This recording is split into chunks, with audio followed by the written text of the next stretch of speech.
what you're given, that's how we live it. Don't be mad at the system, it's simply how we've existed. Hello friends, welcome to my channel Commerce Guild. Friends, today we will end the chapter controlling. So without wasting your time, let's start. First of all, what is controlling? Guys, controlling को समझने के लिए आपको इन 4 points को समझना है और इन 4 points के अलावा आपको कुछ याद रखने की जरूरत नहीं पड़ेगी। First, comparison between actual performance and plan performance. हम कंट्रोलिंग में एक्चुअल परफॉर्मेंस और प्लान परफॉर्मेंस का कंपैरिजन करते हैं। Now what is plan performance? Plan performance क्या होती है गाइस? जैसे कंपनी के कुछ टारगेट्स या गोल्स होते हैं जिन्हें अचीव करने के लिए कुछ परफॉर्मेंस की भी रिक्वायरमेंट होती है। वो परफॉर्मेंस हमारी प्लान परफॉर्मेंस कहलाती है कि हमने पहले ही प्लान कर लिया कि उस स्पेसिफिक गोल के लिए ऐसी परफॉर्मेंस देनी है। और एक्चुअल परफॉर्मेंस वो होती है जो कंपनी ने रियल टाइम में परफॉर्म करी है। आप इसको एक और तरीके से भी याद कर सकते हो कि ये परफॉर्मेंस वो परफॉर्मेंस है जो करनी थी और ये है जो करी है। डिफरेंस समझ में आया गाइस? ये करनी थी और ये करी है। ठीक है। Second, how far actual performance deviates from standards. जब हमने इन दोनों के बीच में कंपैरिजन करा तो हमें पता लगा कि एक्चुअल परफॉर्मेंस और स्टैंडर्ड्स मतलब कि प्लान परफॉर्मेंस के बीच कितना डिफरेंस है। Third, analyses the causes of such deviations. अब वो डेविएशंस के कारण क्या थे उनको एनालाइज करना कि ये क्यों हुए, ये डेविएशंस क्यों आए। And fourth, attempts to take corrective actions.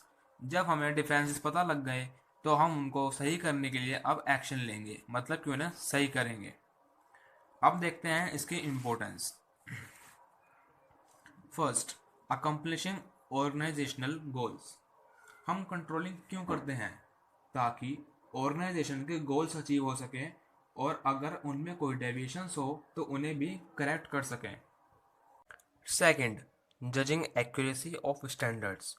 अब इसका मतलब क्या हुआ कि हमेशा प्रैक्टिकल गोल्स सेट करो ताकि उसकी एक्यूरेसी भी जज हो सके कि वह पॉसिबल भी है या नहीं। ऐसा नहीं हो सकता कि आज ही लाहौ कमाने हैं, हर काम को पूरा होने में एक टाइम लगता है। Third, making efficient use of resources. अगर हम स्टैंडर्ड्स प्रैक्टिकल रखते हैं तो हम अपने रिसोर्सेज को एफिशिएंटली यूज़ कर सकते हैं क्योंकि हमें पता होगा कि कौन सा रिसोर्स कब, कहाँ और कैसे यूज़ करना है। Fourth, improving employ motivation.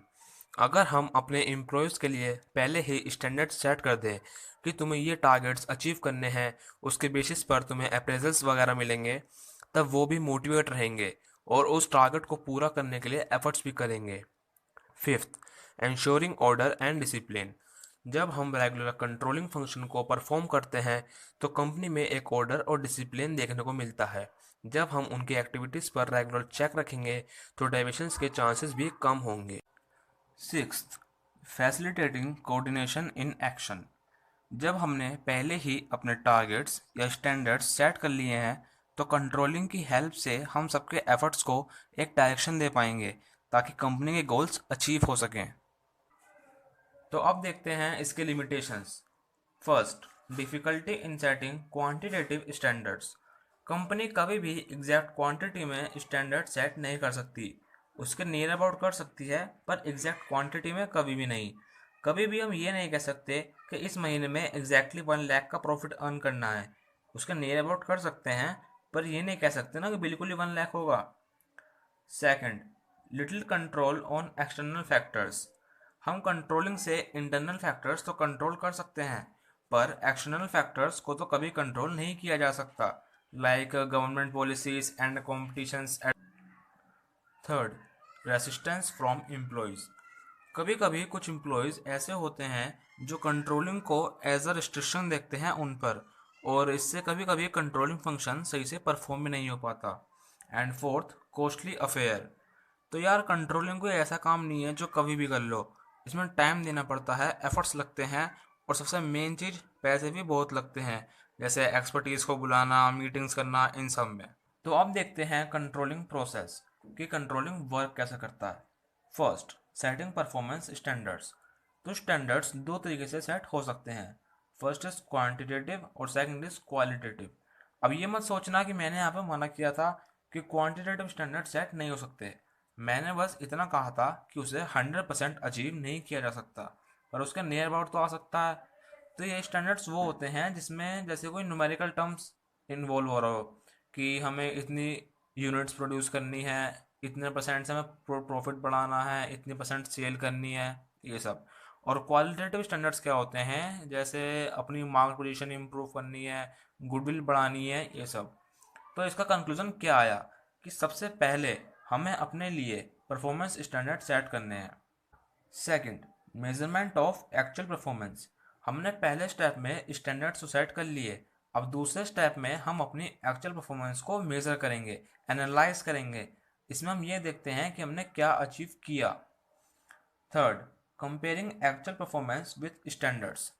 इस स्टेप में हम अपनी एक्चुअल परफॉर्मेंस को स्टैंडर्ड से कंपेयर करते हैं कि हमने क्या परफॉर्मेंस सेट करी थी और क्या हम रियलिटी में अचीव कर पाए, और इससे हमें हमारे डेविएशंस पता लगते हैं जिसे हम एनालाइज कर रहे हैं अगले स्टेप में, जो कि है एनालाइजिंग डेविएशंस। इसके अंदर हम दो पार्ट में एनालाइज करते हैं। First is critical point control and second is management by exception. अब क्रिटिकल पॉइंट कंट्रोल का कहता है कि हमें अपने की रिजल्ट एरियाज पर फोकस करना चाहिए जहां पर कॉम्प्रोमाइजेस पॉसिबल नहीं होते, और अगर इन एरियाज में डेविएशंस आते हैं तो ऑर्गेनाइजेशन को सफ़र करना पड़ सकता है। अब यार, की रिजल्ट एरियाज को लेकर कंफ्यूज मत होना, मैंने बहुत बच्चों को इसमें कंफ्यूज होते देखा है। ये बस वो एरियाज होते हैं जहां पर कंपनी की सक्सेस मोस्टली डिपेंड करती है, और ये कंपनी टू कंपनी वेरी भी कर सकते हैं। जैसे किसी के लिए उसकी क्वालिटी बहुत मैटर करती है, वो क्वालिटी के साथ कॉम्प्रोमाइज़ नहीं कर सकते, और भी होते हैं। ये मैंने एग्जांपल लिया है समझाने के लिए। सेकंड है मैनेजमेंट बाय एक्सेप्शन। अब एक लाइन है इसमें कि an attempt to control everything results in controlling nothing. इसका मतलब क्या हुआ कि अगर आप सब कुछ कंट्रोल करने की कोशिश करोगे तो आप कुछ भी कंट्रोल नहीं कर पाओगे, और ये रियलिटी है। देखो यार, थोड़े बहुत डेविएशंस तो आते ही हैं, कोई भी इतना परफेक्ट तो नहीं है कि डेविएशंस ना हो। इसमें हम पहले ही एक लिमिट सेट करके रखते हैं कि अगर इनके अंडर डेविएशंस आते हैं तो कोई प्रॉब्लम नहीं है, पर अगर इनके बियॉन्ड कोई डेविएशंस आते हैं तो उन पर एक्शन लेने की जरूरत पड़ सकती है। Fifth, taking corrective actions. ये लास्ट स्टेप है कंट्रोलिंग प्रोसेस का। इसमें भी हम यही देखते हैं कि अगर डेविएशंस लिमिट्स के भी बियॉन्ड जा रही हैं तो उनके लिए करेक्टिव एक्शन लेना मैंडेटरी हो जाता है, पर अगर परमिएबल लिमिट्स के अंदर हैं तो लेट इट बी, इन पे इतना ध्यान देने की जरूरत नहीं है। तो गाइज, एक छोटा सा टॉपिक और बच गया है, relationship between planning and controlling. First, planning is prescriptive and controlling is evaluative. अब इसका मीनिंग क्या हुआ? देखो, प्लानिंग जो है एक बेस बनाता है, एक डायरेक्शन देता है कि इस डायरेक्शन में वर्क होगा, पर कंट्रोलिंग क्या बताता है कि वो प्लान सही से इम्प्लीमेंट हो भी रहे हैं, जो हमने प्लानिंग में टारगेट सेट करे हैं वो अचीव हो भी रहे हैं या नहीं। Second, both planning and controlling are inter related and interdependent. तो गाइस, प्लानिंग एंड कंट्रोलिंग एक दूसरे के लिए ज़रूरी तो है। मान लो आपने एक प्लान बनाया, पर कंट्रोलिंग के बिना आप चेक कैसे करोगे कि वो प्लान सही से इम्प्लीमेंट भी हो रहे हैं या नहीं, और बिना प्लान के तो कंट्रोल ही क्या करोगे। That's why they are inter related and interdependent. Third, both are backward looking and forward looking functions. Planning and controlling दोनों ही backward looking and forward looking functions हैं। बैकवर्ड लुकिंग इसलिए कि हम पास्ट में देखते हैं कि क्या गलतियां करी थी, और फॉरवर्ड लुकिंग इसलिए कि आगे उन गलतियों को सुधार कर कुछ नया करना है, उन गलतियों को दोबारा रिपीट नहीं करना है।